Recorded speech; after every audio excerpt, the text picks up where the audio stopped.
Pada brosur halaman 14 di situ ada kata-kata orang-orangnya sikot. Ini maksudnya bagaimana? Terpercaya. Sikoh itu terpercaya, bisa dipertanggungjawabkan, sehingga berita-berita, informasi-informasi yang disampaikan oleh orang-orang ini, oleh beliau-beliau ini bisa dipercaya. Informasinya bisa dipercaya, bisa dipertanggungjawabkan, tidak ngarang-ngarang. Beda dengan kita. Informasi dari kita agar lawan bicara percaya. Informasi yang kita sampaikan kadang ditambahi, kadang dikurangi. Contoh kecil, saat kita mau bercerita tentang peristiwa kecelakaan lalu lintas, padahal tidak melihat sendiri, hanya membaca berita, kemudian menyampaikan pada temannya, "Dek mau neng Bangjo kono kae. Wah, enek tabrakan tenan. Sirahe keplindes truk. Kepalanya terlindas truk. Pecah gek, wah otake metu kabeh." Biar lawan bicaranya percaya, biar tertarik. Padahal penyampai informasi tadi tidak melihat sendiri. Dia hanya membaca berita dari internet. Tetapi kalau hanya sebatas disampaikan, "Aku mau moco ning kono enek tabrakan ngene-ngene," itu lawan bicaranya mungkin tidak begitu tertarik. Kemudian ditambahi dengan bumbu-bumbu pemanis. Kadang dikurangi informasinya. Kadang ditambahi biar lawan bicaranya itu tertawa karena lucu. Kalau disampaikan apa adanya orang lucu.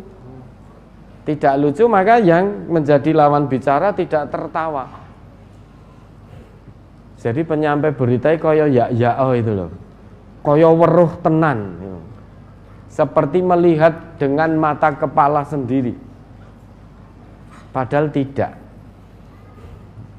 Nah, isi informasinya berarti tidak bisa dipertanggungjawabkan.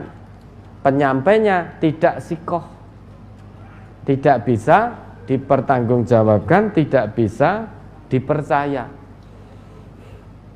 Lah, kalau rijalul hadis yang memang betul-betul sikoh, apa yang disampaikan oleh beliau-beliau, informasi terkait dengan hadis, kalau beliau masuk dalam tobakoh atau kriteria yang sikoh, maka informasinya bisa dipercaya, tidak perlu diragukan, karena tidak mungkin ditambah, tidak mungkin dikurangi.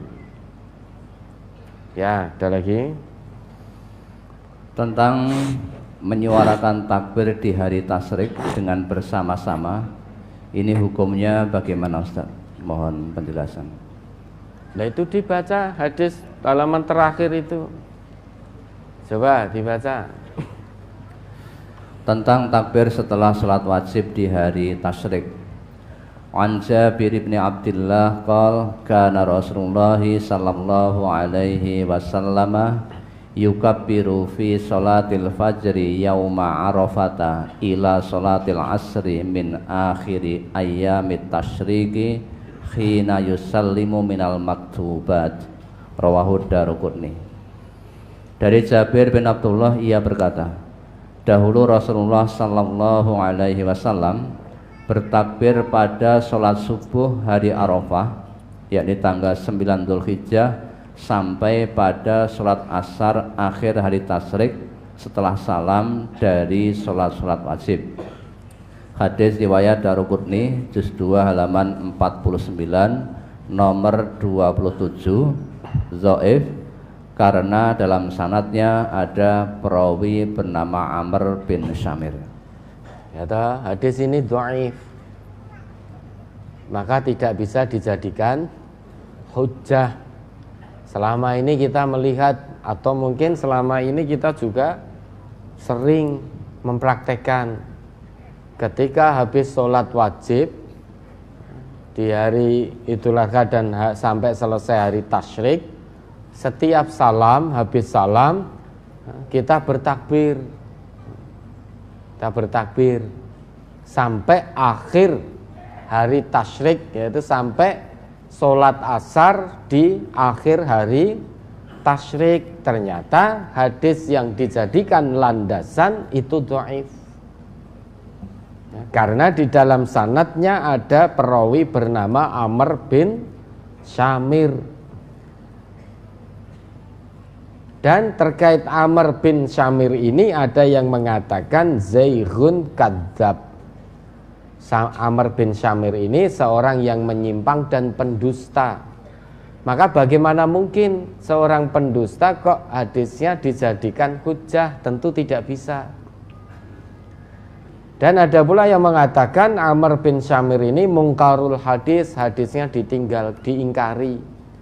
Ada yang mengatakan matrukul hadis, hadisnya ditinggalkan.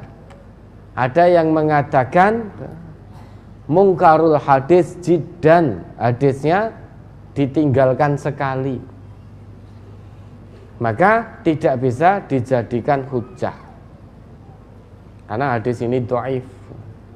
Karena hadisnya dhaif, maka kita tidak mengamalkan apa yang menjadi penjelasan dari hadis dhaif ini. Nah, tentu karena tidak mengamalkan, ya hari-hari tasyrik ya biasa setelah salam kita zikir, tidak bertakbir. Kalau masih ada saudara-saudara muslim kita, ya enggak apa-apa. Sudah, silahkan kita saling menghormati. Wes, ora usah ribut masalah hal-hal yang seperti ini. Dah, monggo saling menghormati. Namun kalau kami MTA tidak mengamalkan ini, karena hadisnya ini dhaif. Maka tentu keluarga kami pun akan kami beri tahu terkait kedhaifan hadis ini. Maka keluarga kami pun juga belum mengamalkan, kecuali kalau nanti sudah ditemukan hadis yang betul-betul kuat yang bisa dijadikan landasan hukum. Ya sudah, kita saling menghormati, tidak perlu saling memaksakan. Kalau ditanya hukumnya bagaimana bertakbir di hari-hari tasyrik sesudah sholat wajib, nah, maka kalau landasannya hadis ini, ketahuilah hadis ini dhaif, tidak bisa dijadikan landasan hukum, tidak bisa dijadikan hujjah, karena Amr bin Syamir itu zaighun kadzab, mungkarul hadis, matrukul hadis, mungkarul hadis jiddan. Ya, ada lagi.